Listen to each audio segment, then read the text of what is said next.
Jonathan's fourth letter home. Dear Mom and Dad, I got your second letter today. Thanks. I do remember that trip to the beach. You're right.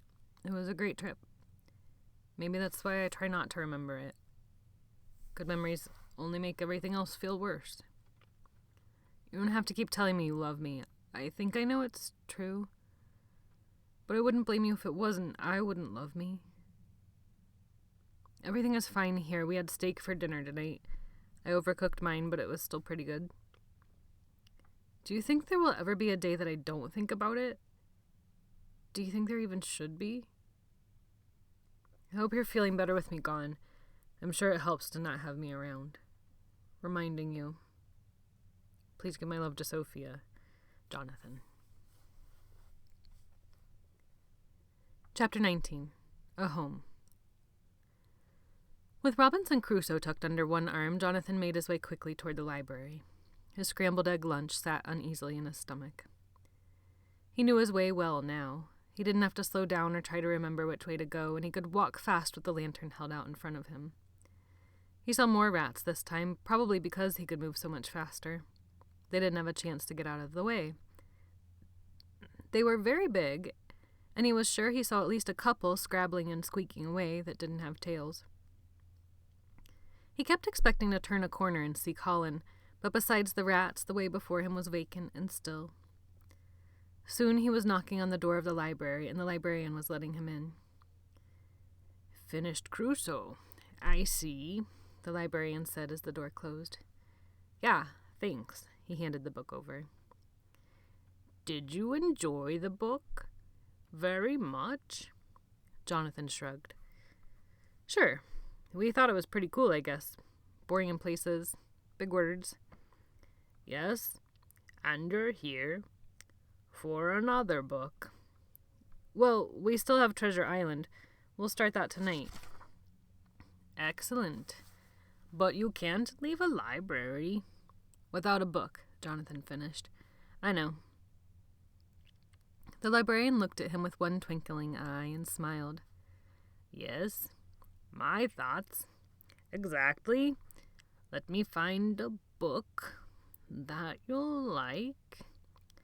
Jonathan wandered off among the shelves, browsing through the books, casually reading the titles embossed on the spines. He almost cried out when he was surprised by 99, curled up on a folded blanket between two stacks of books on a shelf. The gigantic rodent yawned a toothy yawn and sniffed his long, whiskered nose up at Jonathan. You can pick him up if you want to, the librarian said, peering over the shelf behind him. Oh, no thanks. Jonathan moved farther along the shelves, leaving the rat to return to his nap. He stopped by one of the windows, mostly blocked by neatly lined books. The storm outside was growing fiercer by the hour, rattling the glass with rainy gusts of wind. Last time I was here, you said something, Jonathan began. About running a lighthouse or something? What did you mean? Just what I said. The librarian's voice was distracted, his eyes still scanning the shelves to find a book for Jonathan. I used to run the lighthouse years ago. What lighthouse? Ours. Slabhenges. The island was first a lighthouse, even before the asylum, going way back hundreds of years. That is its true identity, really. Before all the tragedy, it still has the lighthouse. Unused, of course. For years and years unused. Where is it? At the top of the middle tower. The one above the warden's quarters. The admiral's now, of course. Keep going up the stairs and you'll find it. Dusty and in disrepair, I'm sure. And you were in charge of it? The librarian sighed. Oh, for a while. Not much to it. Wash the windows, check the wood, polish the mirrors. The librarian's voice quickened and smoothed out just as it had when he'd been talking on Jonathan's previous visit. It's very outdated, not electric, a place for a fire. Giant mirrors to magnify and reflect the light. The mirrors spin by hand crank. Had to make sure those were oiled and ready. I only had to light it a couple of times during big storms. Don't know if I ever saved any ships or not." He coughed a scratchy, jagged cough and then chuckled. "Probably still a stack of wood in the bin up there. Rotten, I'm sure, and dusty, like everything else on this island." "Oh." Jonathan read a few more book titles. Some of them were so worn with age that they were unreadable. Some weren't even in English. "Can I ask you something?" Jonathan asked. "Of course." "Not to be rude or anything, but how come you talk so much easier when you talk about stuff from a long time ago?" The librarian straightened up to look over the shelf at Jonathan. "Do I?" "Yeah, you normally talk kind of slow, like it's hard, but when you talk about, like, the old days, you smooth right out."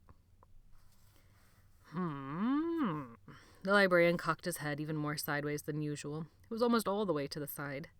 His neck looked painfully twisted. "I don't know. I wasn't aware that I did." His mouth screwed into a tight, thoughtful frown. "Well, the past is easier. It's done. It's there for me to look at. I can live there and know where I am." His eyes drifted away from Jonathan up toward the ceiling. As he spoke, they shifted slowly around the room and down to the floor at his feet. His voice got a little quieter with each limping sentence. "It's the present that is so hard. Working at it, finding your way forward, picking your path, having to leave the past behind." His voice was barely a hoarse whisper. "It's so hard. Easier, I think, to stay in the past." "What about the future?" The old man shrugged.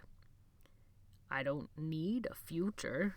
I have a past instead. You can really only have one or the other, I think.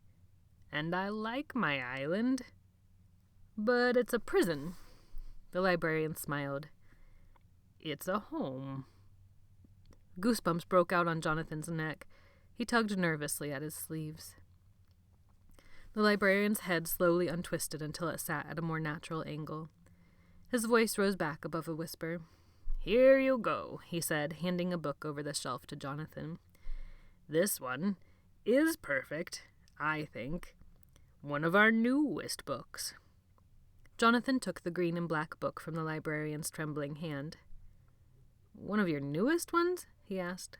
The book looked like an antique. "Yes, we got it just before the asylum closed for good." Jonathan traced the letters of the title on the cover. "Lord of the Flies?" Quite modern. That one also has an island, as a matter of fact, and a group of abandoned boys." "Abandoned?" Left to fend for themselves."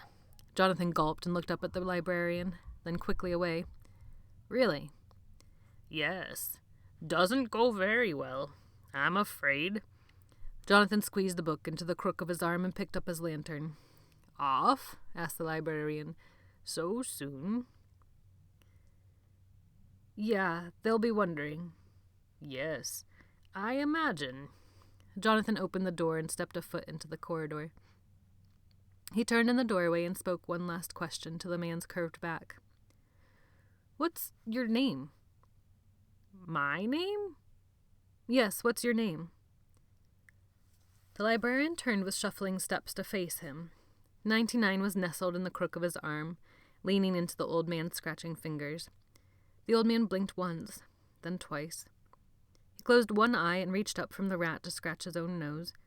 His gray tongue licked his chapped, powdery lips, and then his hand dropped back to pet the rat once more. "My name?" The scratching slowed and then stopped. "Why, I'm not sure." His voice was tinged with wonder, but not worry. He seemed only mildly curious. It's been so long since anyone has called me anything at all.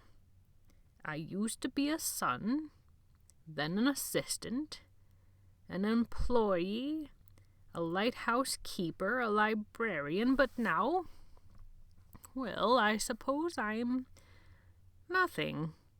He smiled, an unsteady, slightly troubled smile. 99 has a name, but it isn't really his, I suppose. He's just borrowing it.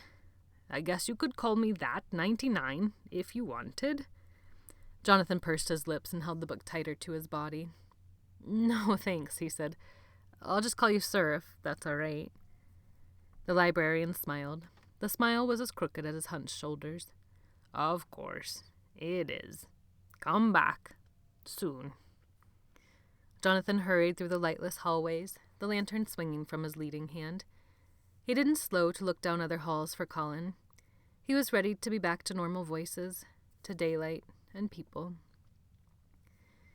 He was almost jogging when he turned the last corner and stumbled, blinking, into the light of the dining room, so bright after the blackness of twisting stone and shadow. There he is, he heard Sebastian's voice bark. He squinted and saw the older boy standing on a chair with a sword pointed right at him. Grab him!